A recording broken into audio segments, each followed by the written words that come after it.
ಮತದಾರರ ಪಟ್ಟಿಯಲ್ಲಿನ ಲೋಪದೋಷಗಳ ಕುರಿತು ತಾವು ನೀಡಿದ ಹೇಳಿಕೆಯನ್ನ ಸಮರ್ಥಿಸಿಕೊಂಡಿರತಕ್ಕಂತ ಮಾಜಿ ಮುಖ್ಯಮಂತ್ರಿ ಹಾಗೂ ಸಂಸದ ಬಸವರಾಜ ಬೊಮ್ಮಾಯಿ ಈ ಬಗ್ಗೆ ಮುಖ್ಯ ಚುನಾವಣಾ ಅಧಿಕಾರಿಯೇ ತೀವ್ರಗತಿಯಲ್ಲಿ ಪರಿಶೀಲನೆ ನಡೆಸಬೇಕು ಅಂತ ಒತ್ತಾಯ ಮಾಡಿದ್ದಾರೆ. ಅಲ್ಲದೆ ಈ ವಿಷಯದಲ್ಲಿ ತಾವು ಕ್ಷಮೆ ಕೇಳುವ ಪ್ರಶ್ನೆ ಉದ್ಭವಿಸುವುದಿಲ್ಲ ಅಂತ ಸ್ಪಷ್ಟಪಡಿಸಿದ್ದಾರೆ. ಈ ಕುರಿತು ಮಾಧ್ಯಮಗಳೊಂದಿಗೆ ಮಾತನಾಡಿದಂತ ಅವರು ದಾಖಲೆ ಆಧಾರಿತ ಹೇಳಿಕೆ ಮತಪಟ್ಟಿಯಲ್ಲಿರತಕ್ಕಂಥ ಅಧಿಕೃತ ದಾಖಲೆಗಳನ್ನು ಅನುಗುಣವಾಗಿಯೇ ನಿನ್ನೆ ಎಚ್.ಕೆ. ಪಾಟೀಲ್ ಅವರ ಹೆಸರಿನಲ್ಲಿ 3 ಮತಗಳಿರುವ ಕುರಿತು ಹೇಳಿಕೆ ನೀಡಲಾಗಿತ್ತು.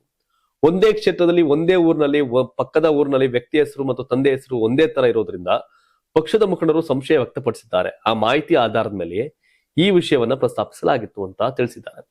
ಈ ಗೊಂದಲಕ್ಕೆ ಸಂಬಂಧಪಟ್ಟಂತೆ ಎಚ್.ಕೆ. ಪಾಟೀಲ್ ಅವರು ಇಂದು ನೀಡಿರತಕ್ಕಂಥ ಸ್ಪಷ್ಟೀಕರಣವನ್ನ ಚುನಾವಣಾ ಅಧಿಕಾರಿಗಳು ಸೂಕ್ತವಾಗಿ ಮತ್ತು ಕೂಲಂಕುಷವಾಗಿ ಪರಿಶೀಲನೆ ಮಾಡಬೇಕು. ಇದು ಕೇವಲ ಎಚ್.ಕೆ. ಪಾಟೀಲ್ ಅವರಿಗೆ ಮಾತ್ರ ಸೀಮಿತವಾಗಿಲ್ಲ. ಒಂದೇ ಹೆಸರಿನ 4-5 ಮತಗಳಿರುವ ಹಲವಾರು ಪ್ರಕರಣಗಳಿದ್ದು ಈಗಾಗಲೇ 3-4 ಉದಾಹರಣೆಗಳನ್ನು ನೀಡಲಾಗಿದೆ. ಮ್ಯಾಪಿಂಗ್ ಮಾಡಿದ ನಂತರವೂ ಇಂತಹ ತಪ್ಪುಗಳು ಮರುಕಳಿಸುತ್ತಿರುವುದು ಗಂಭೀರ ವಿಚಾರವಾಗಿದ್ದು ಮುಖ್ಯ ಚುನಾವಣಾ ಅಧಿಕಾರಿಯೇ ಇದರ ಸಂಪೂರ್ಣ ಪರಿಶೀಲನೆ ನಡೆಸುವುದು ಅತ್ಯಗತ್ಯವಾಗಿದೆ ಅಂತ ತಿಳಿಸಿದ್ದಾರೆ. ನನ್ನ ಬಳಿ ಇದ್ದ ಮಾಹಿತಿಯನ್ನಷ್ಟೇ ನಾನು ಬಹಿರಂಗಪಡಿಸಿದ್ದೇನೆ ಹೊರತು ಎಚ್.ಕೆ. ಪಾಟೀಲ್ ಅವರ ಮೇಲೆ ವೈಯಕ್ತಿಕವಾಗಿ ಯಾವುದೇ ಆಪಾದನೆ ಮಾಡಿಲ್ಲ. ಹೀಗಿರುವಾಗ ಕ್ಷಮೆ ಕೇಳುವ ಪ್ರಶ್ನೆ ಉದ್ಭವಿಸುವುದಿಲ್ಲ. ಕ್ಷಮೆ ಕೇಳಿ ಎನ್ನುವ ಅವರ ಬೇಡಿಕೆ ಅತ್ಯಂತ ಹಾಸ್ಯಾಸ್ಪದವಾಗಿದೆ ಅಂತ ತಿಳಿಸಿದ್ದಾರೆ. ಏನ್ ದೊಡ್ಡ ವಿಚಾರ ಏನಲ್ಲ ಇದು. ಈಗ ನಂದು ಮಂಡ್ಯದಲ್ಲಿ ಒಂದು ಓಟ್ ಐತೆ, ಬೆಂಗಳೂರು ಬಂದಾಗ ಇಲ್ಲಿ ಓಟ್ ಆಗ್ತಿದೆ, ಅಲ್ಲಿದೆ. ಇಂಥ ಲಕ್ಷ ವೋಟರ್ಸ್ ಈ ತರ ಇದೆ.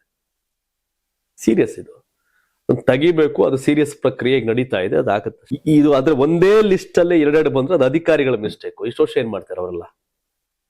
ಅದ್ರಲ್ಲಿ ನೀವು ಟೀಕೆ ಮಾಡೋದೇನಿಲ್ಲ, ಅವರು ಅದಕ್ಕೆ ನಿಮ್ಮನ್ನು ಕ್ಷಮೆ ಕೇಳೋದು ಏನಿಲ್ಲ.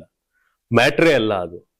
ಇದ್ರ ಬದಲು ಅಟ್ಲೀಸ್ಟ್ ಜನಗಳ ಗದಗ್ ಏನ್ ಬೇಕು ಅಂತ ಚರ್ಚೆ ಮಾಡಿದ್ರೆ ಗದಗ್ ಉದ್ದಾರ ಆಗಿರೋದು. ಗದಗ ಹಾವೇರಿ ಬಗ್ಗೆ ಚರ್ಚೆ ಮಾಡಿದ್ರೆ ಇವರು ವೋಟನ್ ಲಿಸ್ಟ್ ಇಟ್ಕೊಂಡು ಕೂತವ್ರೆ.